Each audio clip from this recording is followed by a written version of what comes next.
మూల విరాట్ అతి ప్రాచీనం. స్వయంభూ పంచభూత అగ్నిలింగం అన్నది స్పష్టం. గర్భగుడి, ఆలయ గోపురాలు, ప్రాకారాలు అనేక మంది రాజుల చేత క్రమంగా అభివృద్ధి చేయబడ్డాయి. అలా చోళులు, పాండ్యులు ఆలయానికి ఇచ్చిన దాన విరాళాల పత్రాలు నేటికి ఆలయ రికార్డ్స్లో భద్రపరచబడి ఉన్నాయి. అంత ఘనంగానూ ఆలయానికి విశేషంగా ధనం, భూములు దానమిచ్చినది విజయనగర చక్రవర్తి శ్రీకృష్ణదేవరాయలు అని ఆలయ శాసనాలు వెల్లడిస్తున్నాయి. రాజవంశాలతో పాటుగా వ్యక్తిగత హోదాలో జమీందార్లు, ధనవంతులు ఇచ్చిన దానాలు ఎన్నో ఉన్నాయి.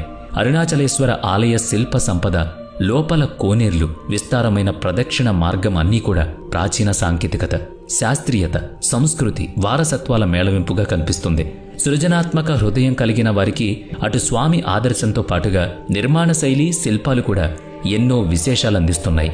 ప్రాచీన భారతదేశ ఇంజనీరింగ్ నైపుణ్యానికి తంజావూరు బృహదీశ్వర ఆలయాన్ని, తిరువనంతపురం పద్మనాభస్వామి ఆలయాన్ని, హంపి విరూపాక్ష ఆలయాన్ని, ఒడిశాలోని కోణార్క్ ఆలయాన్ని, బెల్లూరు చెన్నకేశవ ఆలయాన్ని, ఎల్లోరా కైలాస మందిరాన్ని తార్కాణంగా పేర్కొంటారు.